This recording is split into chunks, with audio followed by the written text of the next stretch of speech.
folks. Okay, thank you.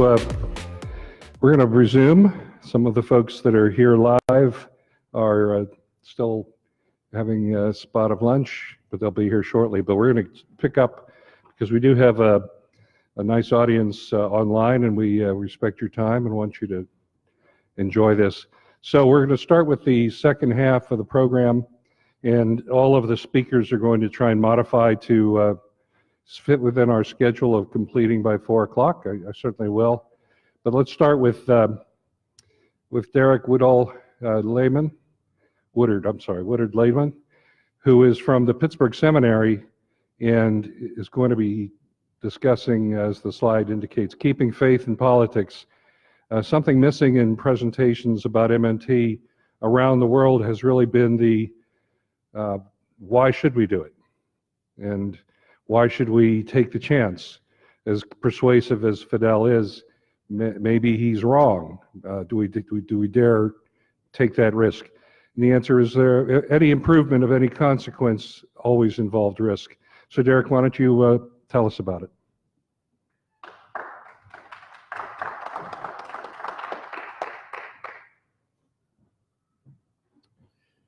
Good afternoon, and thank you all again for coming, and for those of you coming back from lunch, for coming back this afternoon. As Steve said, I'd like to take a step back from the big picture of modern monetary theory and think and talk a bit not only about why, but also, probably more importantly, about how we might build power to transform theory into action. And it's that how that I'm going to focus on in this afternoon's presentation.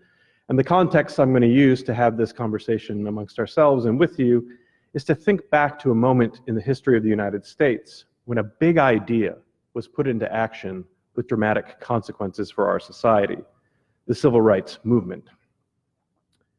Now, when we think about civil rights, most of us probably conjure an image of something like this: the 1963 March on Washington, which culminated in a massive rally on the Mall in front of the Lincoln Memorial.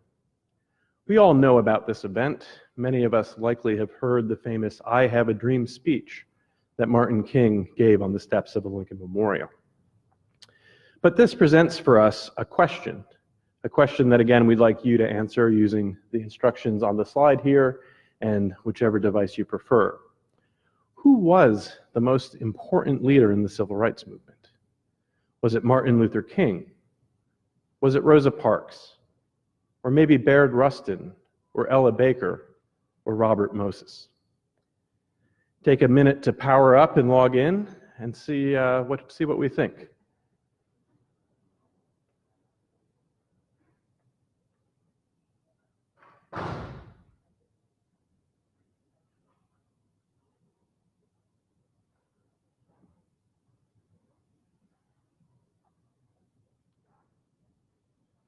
Give another moment to tabulate here. See some people still with their heads down clicking away. As with any good election, we want to make sure all precincts report in before we call the result.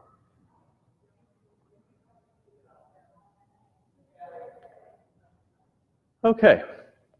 Now, as is likely unsurprising and entirely expected, most of us picked Martin Luther King, simply because he's probably the most well-known. After all, we get off from school and work on Monday in January in his memory. Somebody or a couple of you out there picked Baird Rustin.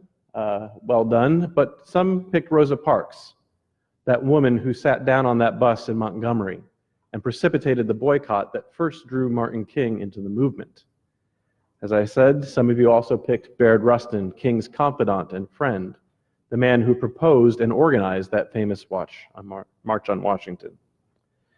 Nobody picked Bob Moses, the soft-spoken New Yorker, the Harvard-trained philosopher, who went down into Mississippi to organize voting rights drives that culminated in the Freedom Summer of 1964 and the formation of the Mississippi Democratic Freedom Party. No one picked Ella Baker, Moses's mentor, who in turn served as the field secretary for the National Association for the Advancement of Colored People, the NAACP, for King's own Southern Christian Leadership Conference, and eventually as the founding secretary for SNCC, the Student Nonviolent Coordinating Committee, the group that provided the brains and the brawn, the bodies for most of the direct actions that we've seen immortalized in photographs and newsreels. And I didn't even bother to put Fannie Lou Hamer on the slide, that woman from Mississippi that Bob Moses recruited into a voting rights drive, who, when she attempted to register to vote, was arrested and tortured in a jail. But despite that ordeal, persisted and became one of the most prominent leaders and eloquent spokespeople for the movement. Now, the reason most of us don't know much about these other leaders is because the standard narrative, the textbook history, as we talked about earlier with monetary theory and the invention of money, goes something like this. Rosa sat down, Martin stood up, and Jim Crow fell over. This is a modified version of a remark that Julian Bond, himself a young leader in the movement and later the chairman of the NAACP, gave again and again when he was interviewed about his experience. Now, Bond says this not because it's an accurate description of historical fact, but rather because it's a persistent and prominent mystification in our social memory. And I say it today to give us an invitation to look again and to rethink what we might think we know about the movement. When we do, a very different picture emerges. We see that long before we get to a moment like this, a moment of mass mobilization, there were untold hours, days, weeks, months, and indeed long forgotten years of this sort of patient grassroots organizing. We see here Bob Moses at the bottom right of the photograph leaning on the rail of a Mississippi farmhouse. He's accompanied by two student workers who are likely on a break from school. And they're talking to a woman. They're going door to door, house to house, as old heads in the movement often say. And they're building trust. They're nurturing relationships. And they're organizing the community, in this case, to register Black voters. Now, it's this patient work that Ella Baker called spade work that I think is what's needed today. It's the sort of work that provides the means to transform theory into action. It's the mechanism by which we can build power, to answer that question from the first session about political will. Now, we don't have time to excavate the entire history of what scholars call the longer and larger civil rights movement. But we can dig a little deeper. We can look behind King at those who are in his shadow, and we can look beyond the March on Washington. And when we do, we uncover the tools that SNCC cultivated to build their power, to transform their theory into action, to make their idea an ideal of equality into a lived reality. When we do, we uncover two sorts of tools. The first is an attitude or a temperament that we need to build power. The second is an aptitude, a repertoire of techniques that we need to build power.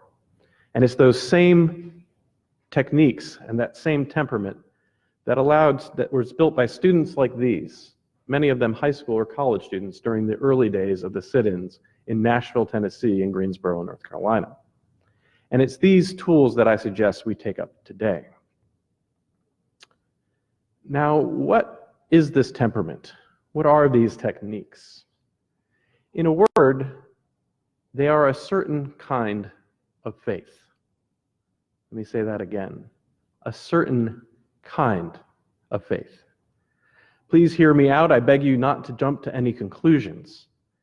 Now, this faith is oftentimes explicitly and self-consciously religious, as in this photograph of a prayer protest of segregation in Albany, Georgia in 1962, or in this more recent photograph of a clergy march in Ferguson, Missouri as part of a Black Lives Matter rally. But just because the faith in these two examples happens to be Christian doesn't mean that it always is or always must be. It can be Jewish or Muslim, it can be Sikh, Hindu, or Buddhist. In fact, this faith need not be religious in any traditional sense of the word at all. John Dewey, that great philosopher and educator, describes such faith like this.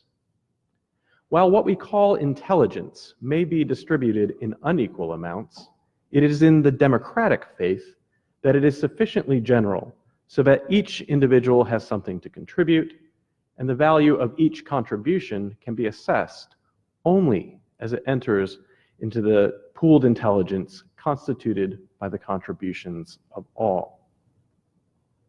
Now that's a mouthful. It's a lot to take in, so let's pause for a moment and work through it. What Dewey calls intelligence, what he calls democratic faith, isn't democratic in the sense of the political party we call the Democrats. It's democratic in the generic sense of our society, a society that's characterized by civil liberties, by free markets, by representative government, and by the rule of law. Likewise, this democratic faith is shared by liberals and conservatives, by the left and the right alike. The great English conservative G.K. Chesterton on the right is a proponent of democratic faith, and the great American progressive Cornel West is also a proponent of democratic faith. And similarly, and most importantly, this faith is above all else a theory, an idea or ideal, and a practice, an action of trust. Trust in oneself, in one's viewpoint and standpoint as part of the world and as a member of a political community, but also trust of others, the trust that exists between us, between you and I, that I trust your viewpoint and you trust mine. And I know that might be an odd thing to say, but it's this trust that despite all appearances and against all odds, that it's possible for us to achieve mutual understanding relying only on the common sense of ordinary citizens. That it's possible through such understanding to find our way to common ground with otherwise believing citizens, whether our differences in belief be religious, political, moral, social, or cultural. And above all else, it's trust that on this basis, and in turn, it is possible to find our way to the pursuit of a common good beyond our own personal self-interests.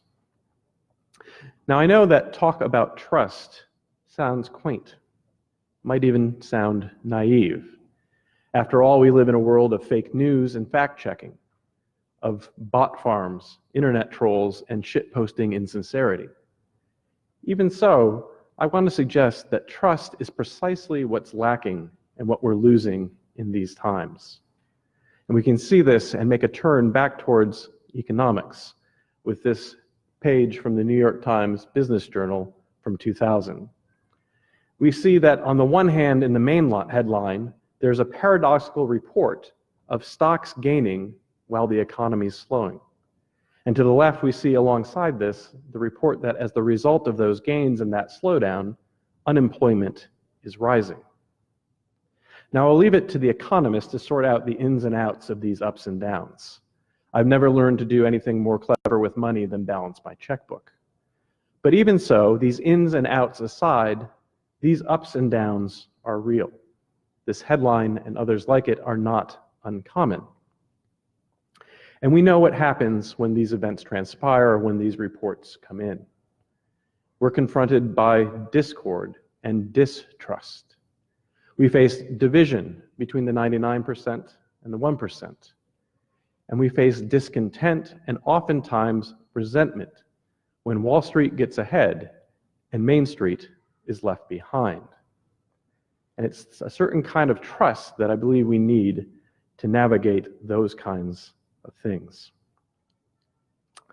Now, this all might sound a little airy-fairy and abstract. Trust, you say, a temperament. That's understandable. But remember, you can't learn to swim without getting wet. The trust I'm talking about, the faith that Dewey's talking about, cannot be cultivated apart from certain practices. You can't be trusting internally without acting trusting externally. More importantly still, I can't say to you that I'm trustworthy without demonstrating to you that I'm trustworthy. We can't have the being apart from the act. The temperament of democratic faith, in other words, is embodied in a repertoire of democratic practices, practices that we might describe using the techniques developed out of SNCC and other community organizing movements. There's ordinary things like neighborhood walks. Get out in your streets, talk to those you meet. Once you've met some folks, organize one-on-one relational meetings, and I'll talk about these a bit more in a moment. Get to know them. Listen to their hopes and their dreams, their fears, what makes them angry, and most importantly, what they want to see changed in the community you share. Once you get to know enough folks, then we gather together in house meetings, whether that's literally in a house or whether it takes place in a church house or a public house. And at that point, we begin to talk about how we can act. And we move towards action. But the point I'm trying to make is that action comes only after building these kinds of relationships and a certain kind of trust, where people trust one another enough to work together, where they trust one another to take risks together and put themselves out there, and trust one another enough to build the sort of power that might actually take our commitments to something like MMT and transfer it into action that brings political power and pressure to bear on those who represent us. It starts leaning on front porch rails like this, walking streets, meeting others, finding out names, and then getting those people together. And one of the most important things that happens is that when we get together, we find out we're not alone. We're not the only people who think this or feel that way. There are others with like minds and common hearts who can join together and move together into public. So I'll leave you with this. One small first step toward transforming theory into action, one small first step towards building the power to transform belief into practice. And that's that relational meeting that I mentioned a moment ago. That's a step that each of us can take today. It's a first step towards building political power. It's dead simple. It's not sexy, but history has shown that it works. Now, a relational meeting is nothing more than asking someone publicly and explicitly for 30 minutes of their time. It's not a date. You're not going down the pub to watch the ball game or shoot the breeze. You're trying to get to know someone who previously and otherwise would be a stranger to you. And once you get to know each other a little bit, you want to talk about the issues that are on your heart and in your mind, and to begin to talk about what we might do. That's it. Simple. It's a start. It takes a lot of it to get going, but it works. And when it does, it produces enough political power to move mountains. It starts with Bob Moses and these two unnamed SNCC workers leaning on a porch rail. But it builds up the sort of power that changed the world of Elizabeth Eckford, who in 1957 was jeered by an angry mob simply for wanting to attend and integrate Central High in Little Rock, Arkansas. It changes that world into the world of 2009, where someone like Barack Obama could be cheered by an adoring crowd as he was inaugurated President of the United States. Obama, by the way, got his start in politics as an organizer in Chicago. Thank you.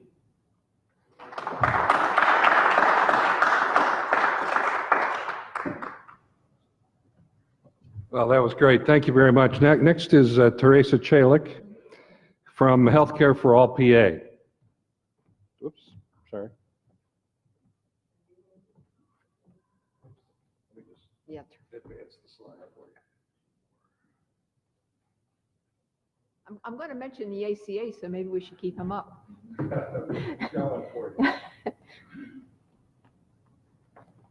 I want to mess with this computer here. Hello, everybody. Thank you for sticking around. And again, as you heard, I'm Theresa, and I'm a registered nurse, and I'm with Healthcare for All PA. And I just have to say, Derek, I've had patients for a long time trying to get single-payer Medicare for all. And I don't know if I'm going to continue on with this patients because we really need it. We really need it desperately. So I'm in a good example of patients with Healthcare for All PA. Healthcare for All PA is a statewide, nonpartisan organization that was founded in 2006. And our aims are to get passed in the state of Pennsylvania a single-payer legislative initiative so that we can make sure that all PA residents can receive comprehensive health care. And we've been working on this again since 2006. And our mission is to educate people about the healthcare crisis. And the healthcare crisis has been going on for a really long time. And I'll just, sidebar, I've been working on this since the early 80s. I've been working on making sure people have healthcare since the steel mills shut down. And we had retraction of our manufacturing industry. And for my master's in public health, I did a statistical survey of Homestead to determine what the healthcare needs were. And they were really terrible. So again, I really been working on this and been doing it through so many different campaigns. I ran for office in 1990. I founded a free primary health care clinic. So it goes on and on. But we really do need, we need legislation. We need legislation passed. And, it's interesting to hear about the monetary theory, and you talked about the federal, but we're looking at having to get it paid through the state. And one way that we're looking at having our legislation paid is through payroll taxes from the employer, 10% so far, and individual tax of 3%. And that we're also looking at having our bill paid through Medicare, Medicaid, and so we would have to look at waivers. We would have to get waivers passed because of the ERISA status. The crisis still continues, as President Obama's picture was up there. When the Affordable Care Act came about, we continue to be working with health insurance companies. And this is where our problem is. The profits made on health insurance are really what stymies any kind of improvement with the ACA. And despite the fact that there was such a demand for health insurance policies, the premium still rose. And we did not negotiate any kind of pharmaceutical payments. We didn't negotiate any kind of control prices with the ACA. And that's why we're in the crisis that we're in now. As you know, the VA negotiates their pharmaceutical prices, but we haven't been able to do that. And when you look at the numbers, obviously I don't have time to talk about the GDP, how much it's increased, but the number of people who receive employer-based insurance has decreased. It's down to 55%. And one of the reasons why workers aren't seeing more money in their paychecks is because the employer's premium has gone up, the employees' premium for the household has gone up, and therefore they're seeing less amount of money in their paycheck. One of the things that we've been doing, the one thing that I think is really, I think our patience has paid off as far as single payer Medicare for all. And the reason why I say that is that it's really pretty exciting for us to see so many presidential candidates talking about Medicare for all expanded and improved. I don't think that we thought that we were so excited when Bernie Sanders said this in 2016, but to see so many more people talk about it is exciting. So one of the things that we did this year, and we do it every year, is we do celebrate Medicare's birthday. And Medicare is really important because in 1965, Medicare got signed into, this is what we did this year. This year we went to a lot of we went from city council to county council to state to U.S. congressmen with baked goods. We baked cupcakes, we took baked goods, and we celebrated Medicare's birthday. And when you think about Medicare in 1965, this is when the government acknowledged that health care was a right for people 65 and older. So that was really very significant. But now we've got to make sure that health care is a right for everybody 65 and under. And I think that what Derek's slide showed now is very important because up till 1965, we had Medicaid apartheid in this country. Medicare made it possible to desegregate our health insurance, our hospitals, our medical schools, our nursing schools, and that's what's really important to remember. And we have to also remember that what what we achieved during the civil rights period, we also achieved it for across the board for African Americans as far as health care. Because up to that point, employer-based insurance might not have been available for African Americans, and if it was available, they would not have been able to access it. So that's why that's one of the reasons why we really celebrated Medicare's birthday. This year we brought Healthcare for All PA. In June of 2018, we got Pittsburgh City Council and Allegheny County Council both on the same day. We got them to pass resolutions in support of not only our state single payer initiative, but also our federal initiative. And we will be doing that again this coming January when we have a new council member, a new council session, and a new county council session. So we'll be doing that. And another thing that we did this year was we brought in Wendell Potter. I don't know how many of you have heard of Wendell Potter. He's the whistleblower. He worked for the major insurance companies like Cigna. And he told us when he was here in February that the fight against Medicare for All was going to probably be very vicious. The amount of money that is spent on lobbying just to prevent people from having access to care, having access to universal care is pretty tremendous. So we really need to take up the action. We really need to go door to door, which I've done. I did that last summer, every weekend last summer. We will continue to do that. We will work on getting elected officials who support single payer. We have to get more people on the other side of the aisle to come on board as sponsors. Because unless we do that, and with Pennsylvania's General Assembly not controlled by the Democratic Party, we never can get, when our legislation gets introduced, we can never even get it to a committee hearing. So we've really got a lot of work in Pennsylvania, and that's why it's going to be really important to have town hall meetings. We're going to be having house meetings, and we now have our organizer here, Amanda DeGregory is with us now to help organize. So we really do have a lot of work, and I know it's going to take attitude and aptitude and patience, but we really have to do it because, I mean, geez, it looks like there's money on the federal level to pay for health care. So maybe we won't have to worry about explaining to people all the time how we're going to pay for it, because when we go out and talk about single payer initiative, that's one of the first questions is, how are you going to pay for it? Are we going to have to pay more taxes? And so if we become more knowledgeable about MMT, then we can maybe do a better, maybe we can really bring on a lot more people for single payer healthcare for all PA. And Amanda's here with information and literature, and I want to thank everybody who signed our sheets coming in, because we will be in touch with you about a lot of the programs that we do. Thank you.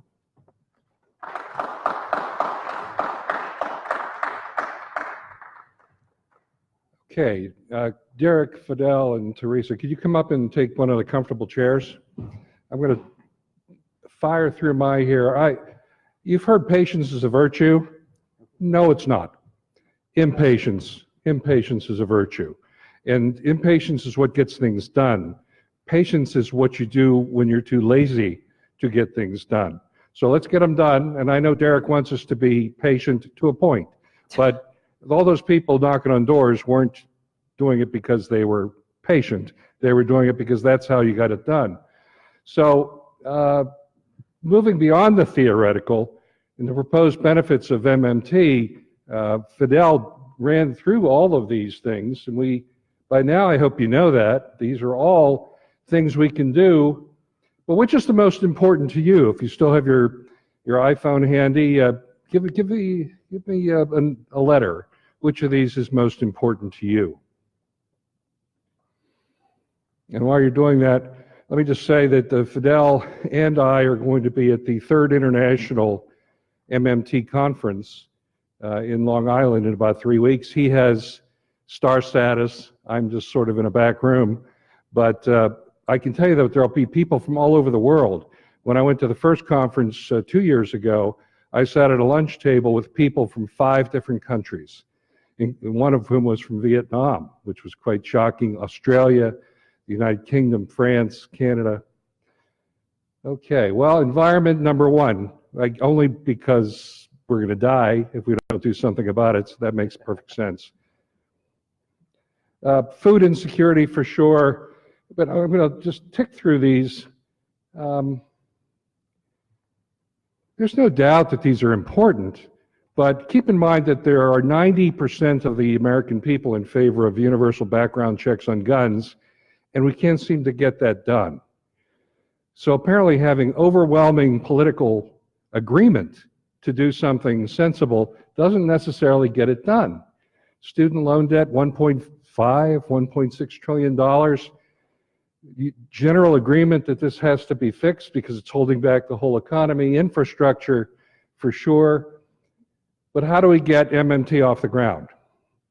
And I'm not an economist, but I'm a litigator. And part of litigation is how do you get a group of people to see things your way when they necessarily are skeptical?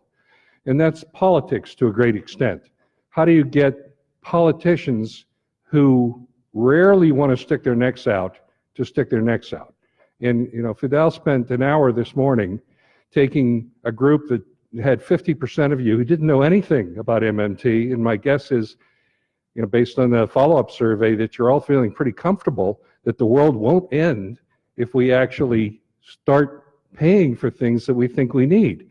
That when somebody wrings their hands and says, we can't afford it, or we're passing on that debt to our future generations, or I've got to balance my budget, the federal government should balance its budget, you're talking to somebody who plainly doesn't have a clue about how economics really works.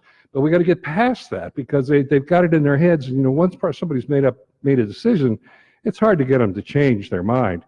So let's talk about something specific. How do we get people to politicians are people, politicians to do something with MMT? Now this is the Pennsylvania state budget, and 33 billion of it goes to the general fund, which is sort of most of the stuff that we think about the Pennsylvania budget.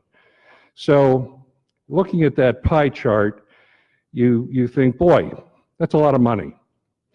But let's look at a different table. This is a table from the Kaiser Foundation that talks about how much money the federal government kicks in for Medicaid, not Medicare, but Medicaid, because Medicaid is shared between the state and the federal government. And in Pennsylvania, you can see that the amount that the Pennsylvania taxpayers, because we can't create money as a state, we're not the federal government, $11 billion 2 years ago in 2017. The federal government chipped in $17 billion for a total $28 billion. $11 billion was raised by Pennsylvania from the sales tax and, you know, all the taxes, income taxes, you name it. That's a lot of money. Keep in mind what I just said, about 30-some billion goes toward the general fund. So how about this? I mean, if you were to say to Pennsylvania's governor and legislature and all the other governors and legislatures, how about we use the concept of MMT and understanding we don't have to raise the money first. We don't have to have a wealth tax. We don't have to raise the marginal income tax for people making more than $10 million to 70%. We really don't have to do any of that. So all those rich people who are freaking out, relax. You know, you should pay more, but we don't have to wait for you to come around to that. We're just going to go ahead and have the federal government pick up for all the states their share of Medicaid. It would probably take 3 sheets of paper for the Congress to pass that. I'm not sure it would take 3 pages, maybe 1 page would be enough. And it would be very, very quick. And there you would have $11 billion suddenly available to Pennsylvania and they could do whatever they want to do with it. They can, you know, what's not to like? You know, what's not to like? There are no federal strings. This is not something where you've got a mandate kind of a situation. It's locally managed by the state government. If the state wants to spend it on infrastructure, that's great. If they want to spend it on education, they could even cut their state taxes. Let's say you live in a state where they really think I'm taxed too damn much. In Pennsylvania, we have a 6% sales tax, or 7%, depending on where you live. Maybe part of what you do with that $11 billion is you cut that tax by 1 or 2 pennies. leave it to the states. That money suddenly isn't taken away from the state, it's added to the state. It's $11 billion in Pennsylvania, which will stimulate the economy, create jobs. And for those states who are still stubbornly not expanding Medicaid, like Texas, like Florida, and 7 or 8 others, over 1 million people, just those 2 states, who are suffering because their state governments don't want to pass anything, a Medicaid expansion, even if the federal government is going to pay 90% of it. Well, if now the federal government's going to pay 100% of it, what is your excuse? What is your excuse, Florida? What is your excuse, Texas, for making your people suffer?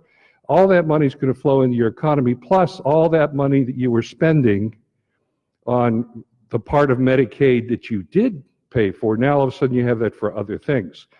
It's non-inflationary. Now, Fadhel explained to you earlier today what really causes inflation.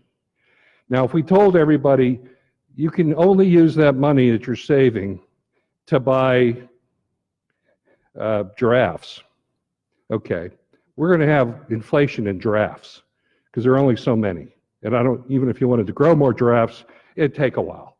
Okay, so by saying to a state like Oklahoma, do whatever you want, it's your own money, it's your own tax money. Fix your roads, fix your schools, take care of your older people. It's really not going to be concentrated in any one thing. You're not going to have a sudden demand on any particular resource that's going to create that inflation. So it's not inflationary. Everybody wins. So imagine the most stiff-necked, conservative, deficit hawk, and you say to him, look, let's try this. We can afford it. You know, remember this chart? Well, at the top of this chart was this line. This is the cumulative line. The United States, as a whole, pays $221 billion as of 2017. I'm sorry, here it is. Here's the federal, 354, but the states are paying 221. You'll recall that Pennsylvania was paying 11 billion. Well, let's assume that inflation or whatever else jacks that number up to 250 billion a year. And let's assume that we agree that for 10 years, the federal government's going to pick up all of the cost of Medicaid. That works out to about $2.5 trillion. It's not even a 10% difference in the current budget. But if I'm the governor of Oklahoma, or I'm the governor of New Mexico, and somebody says to me, here, you're going to be able to use your own money to fix your own problems the way you want to fix them, or if you do, or you can cut taxes, why not? And it's not enough money to make a dent in the federal expenditures. And if you can do that, you'll get the first olive out of the jar. You'll be able to get the federal government, the Congress, to do this, and they'll say, boy, that worked. And nobody, you know, we didn't have raging inflation, the world didn't end. Let's try job guarantee. Let's try some of these other things. But if you don't get the rocket off the pad with the first thing, we're never going to go anywhere. So once again, this 221 billion, call it 250, you know, what's 25 billion between friends?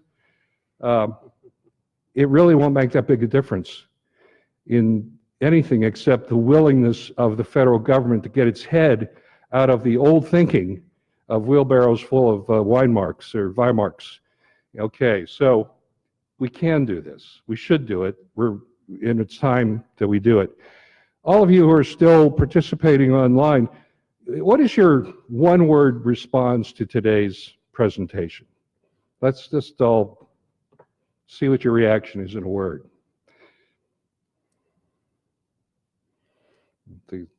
See what I'll do here. I'm going to put in hopeful and see if anybody else likes that. Okay, there I am.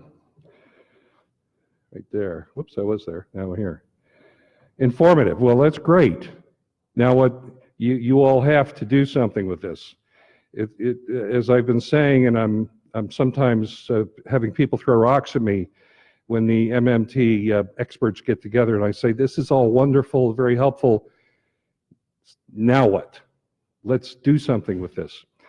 And so, thank you. Let's see, motivating. Yeah, great. Thank you. Interesting. Okay.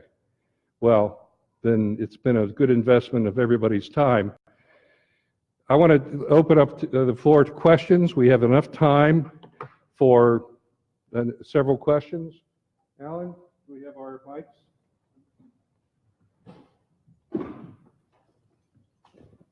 Thank you. Okay. Thank you, Dan. Okay, do we have any questions out there? We've got some time.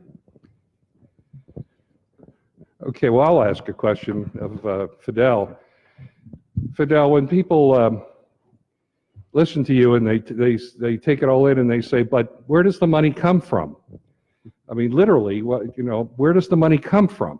You say the federal government will do it, and we did it in World War II, but how did we do it? Where does it come from? I mean, when I put money in the bank to my checking accounts, you know, magically there's money in my checking account. So try and explain that, if you will. Sure. Well, Stephanie Kelton, who's Bernie Sanders' economic advisor, she was a professor at UMKC where I went to grad school. The way she answers this question says, it's not about finding the money, it's about finding the votes in Congress.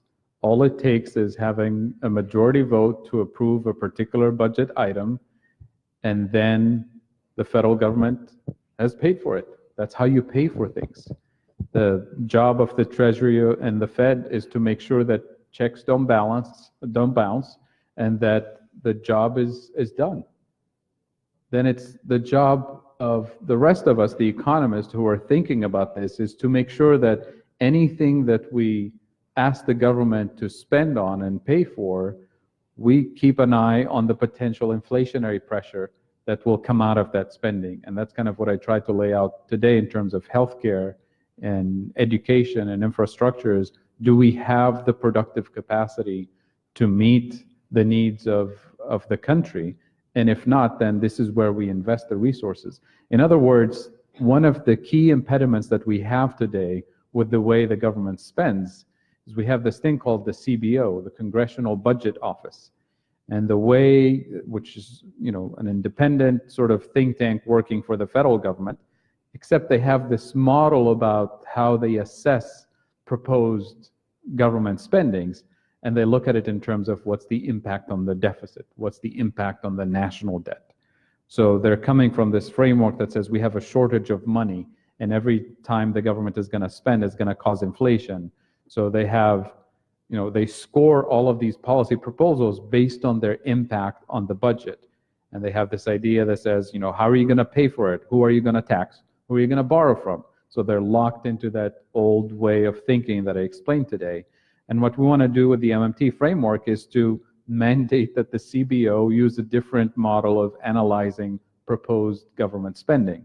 So we proposed a healthcare for all bill.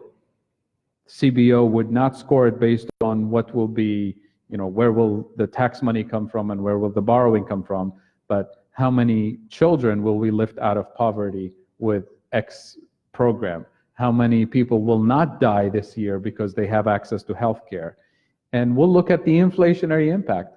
Do we have enough doctors and nurses and hospitals and research and development to deliver the quality care that we want for everyone without causing inflation, without excluding low-income individuals, or without excluding anybody from this national program?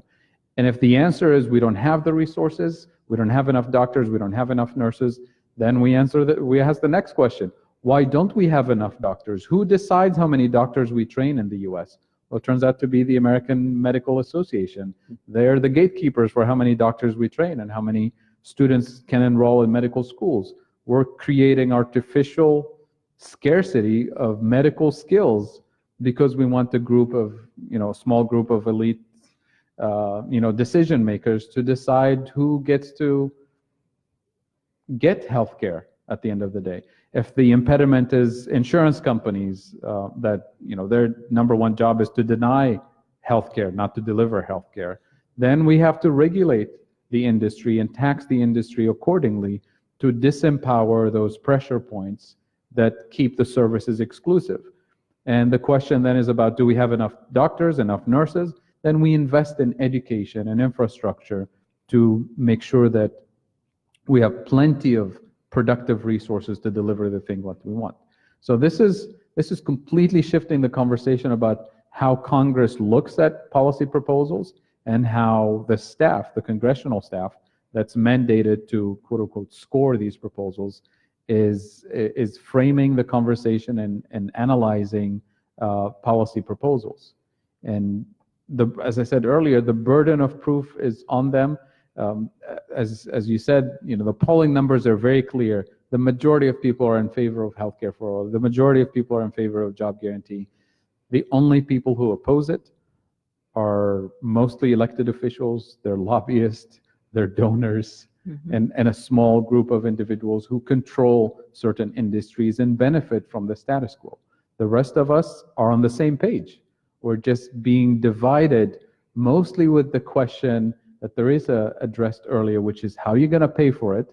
And we've convinced everybody somehow that to pay for programs, it's got to be either taxes or borrowing. And the way people read it, the average person who really wants healthcare for all, or really wants cleaner air and cleaner water, they're thinking, oh, if this program is going to take place, it's going to be more taxes on me, or maybe even more taxes on my employer, which means my job is possibly on the line. So we end up voting against things that we really embrace and want, but because we're convinced we can't afford it, because the consequences will be my job on the line, or more taxes on me and my community.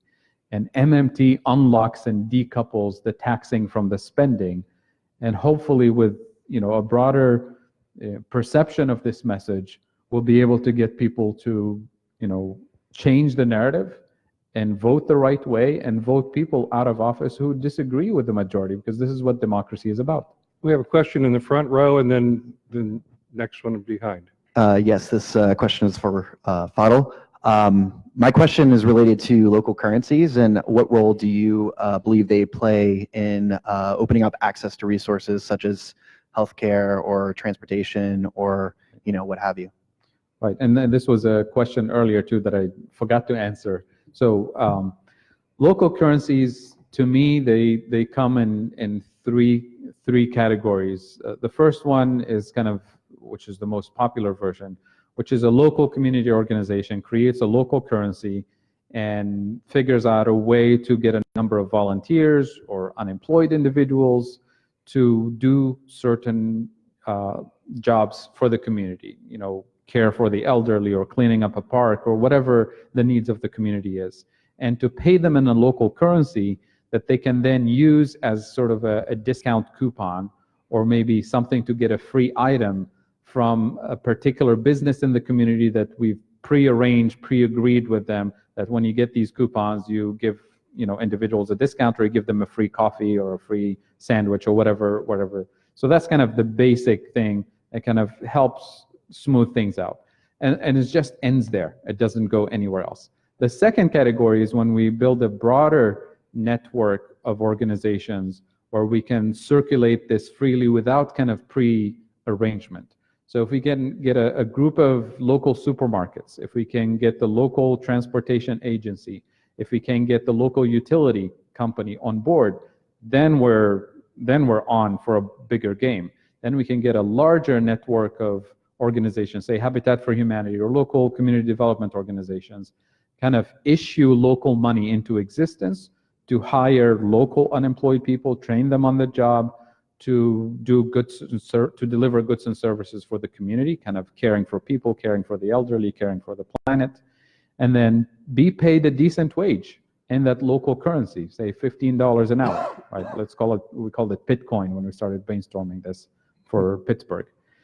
Then a Bitcoin is just as good, and this is not cryptocurrency, we just call it Bitcoin because that's our level of creativity.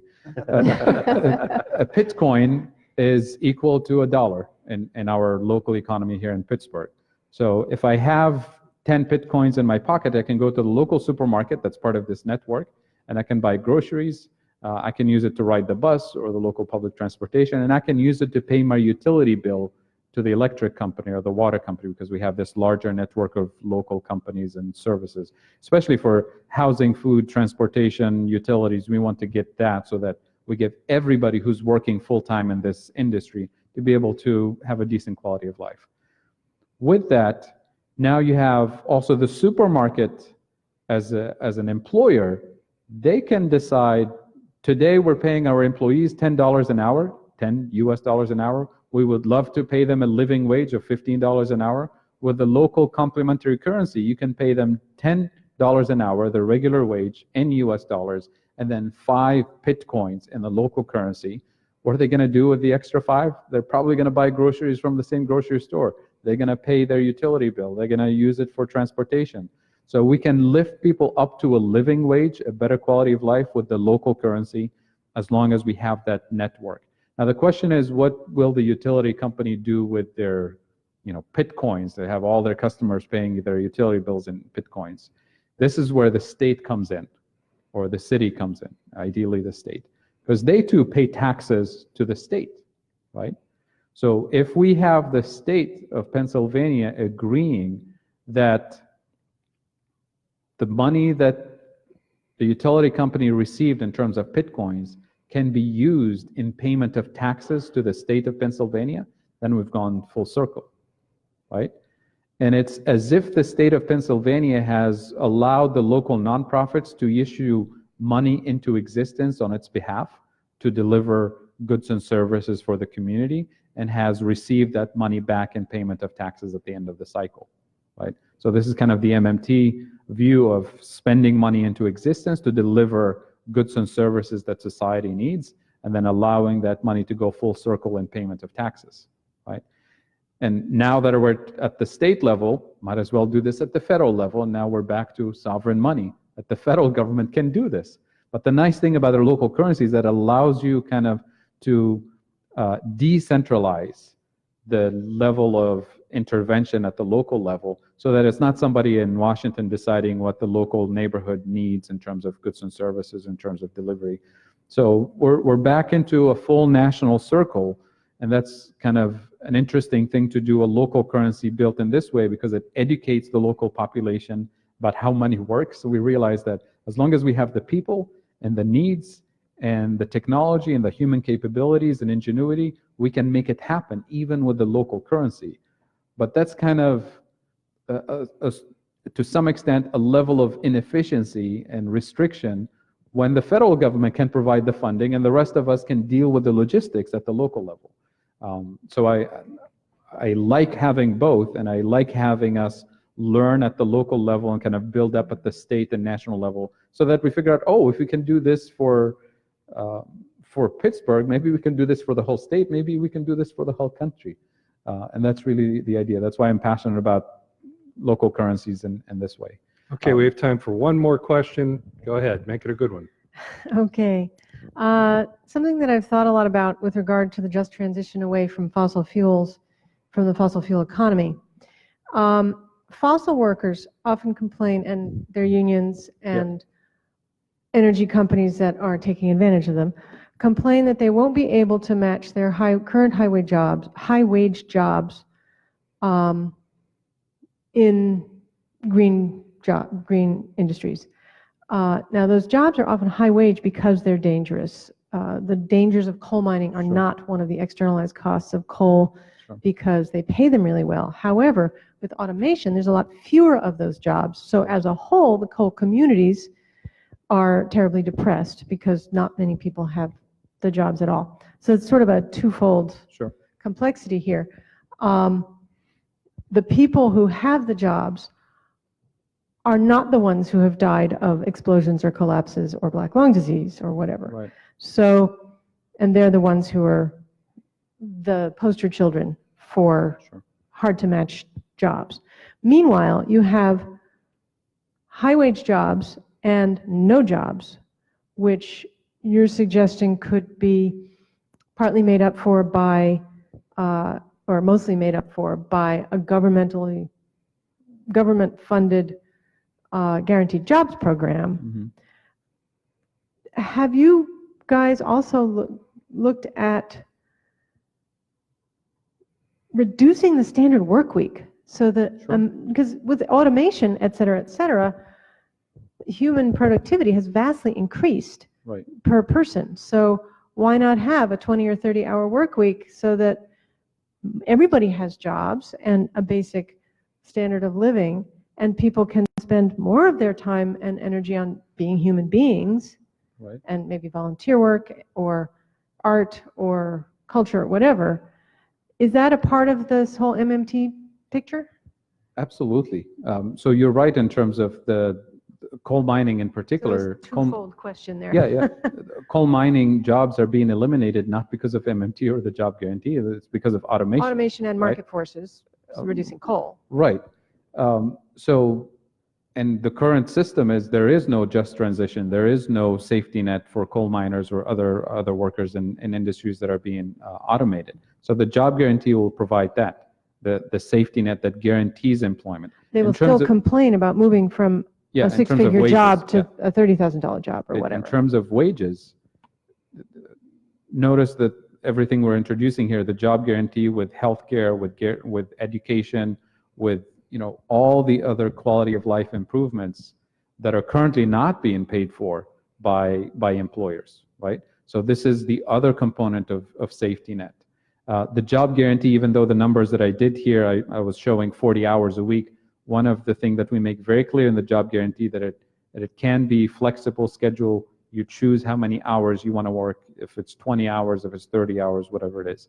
With automation and artificial intelligence and robotics and all of that, this is the so-called fourth industrial revolution. It will eliminate a lot of the jobs in the future, not just coal mining.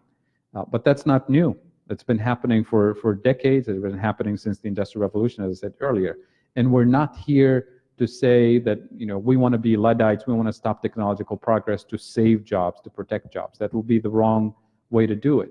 If the robots and artificial intelligence is able to do all the precarious work, all the dangerous work, all the work that destroys lives and destroys quality of life, so be it. Let the robots do it. And it's up to us to think creatively about new areas of work and new industries, especially today in the care economy, caring for people, caring for youth, caring for the elderly, caring for the planet. That's where you find the most fulfilling work, the most meaningful work, and that work should be highly paid. I mean, think of the healthcare industry, caring for the elderly. It's extremely valuable, it's extremely difficult, some would say dangerous too, in terms of physical involvement, and it's underpaid. And this is on us as a society to set our priorities straight of what is valuable work and what is not. So the fact that today coal mining is, provides good paying jobs because of the danger associated with it and all of that, we don't have to accept the standard that dangerous has to be higher paid or this particular industry is more skilled or more qualified. It's up to us to set the minimum standard that we want as a society. Now, the other question about the fewer hours of work, if automation and all of this provides more productivity for us as a society and allows us to shift to lighter workload, more humane workload, more reasonable life balance with work, then that's what we should aspire for. As a demand, not as a scarcity of jobs that we only have 100 million jobs as a society, so we have to figure out a way to share them, because that will be kind of fitting into the scarcity view of the world, that there is limited kinds of jobs. But in our case, we want to aspire to have a system where if anybody wants to work, they should be able to participate in the economy as a right, not as a privilege. And it should be done with decent wages and benefits. So in the system we envision a system where we guarantee a job with decent wages and benefits to anyone who's ready, willing, and able to work. And for people who can't work or shouldn't work for health reasons or other reasons, we provide universal basic services, healthcare, transportation, education, as a right for society, because we can afford these things. And then generous financial support for people who can't work, right? So that nobody's left behind, and anybody who wants to participate in the economy has a chance to do it in a meaningful, dignified way. And this kind of circles around and solves the same problem, since Why does Amazon work the warehouse workers to the bone Right. in high stress environments? Because each worker carries with it a whole overhead of benefits. So if benefits Sure. are universal, that's one of the advantages Exactly. of the universal health care, although it will put more strain on the system because there are, on the job sharing system, because the inefficiency in the current system that is one of the reasons to move towards single payer, Mhm. all that inefficiency is perpetrated by people in jobs for one company after another. So to go to single payer, there will hopefully be fewer insurance drone or whatever jobs. And so there will be more people cut loose, which Sure. is interesting. I don't hear about in the conversation about going to single payer healthcare is all the jobs that would be lost of the Oh, people and- who are managing it, Yeah. as much as I hear in the fossil just transition to renewables. Absolutely. And the MMT community, I think I even mentioned it earlier, there will be a lot of people displaced from the Yeah. healthcare industry. There'll be a lot of people displaced and from all kinds of industries. And we want a just transition for everyone because it's, if somebody's, job, day job, 9 to 5 is to do paperwork for an insurance company to deny people coverage, there's nothing personal about that person. It's just a job for them too. They're part of a whole system. So they'll be displaced, but there'll be plenty of we need all hands on deck when it comes to delivering for the care economy, caring for people. So it will be a transition for a lot of people, for millions of workers, not just We fossil don't need fuel. make work for people to blow up mountains. Okay, And well, pollute watersheds. in Egypt, they built pyramids. Pyramids didn't have a lot of utility, yet they built pyramids and it was great for their economy. Hopefully we'll do something a little more productive than building pyramids. And I'll start by just saying thank you so much for coming. We could go on, as you can tell, for hours and hours and hours. Thank you for coming. I hope this has moved the needle for all of you. And I cannot thank our guests enough. Let's give them another round of applause. And that's it for today. Thank you very much.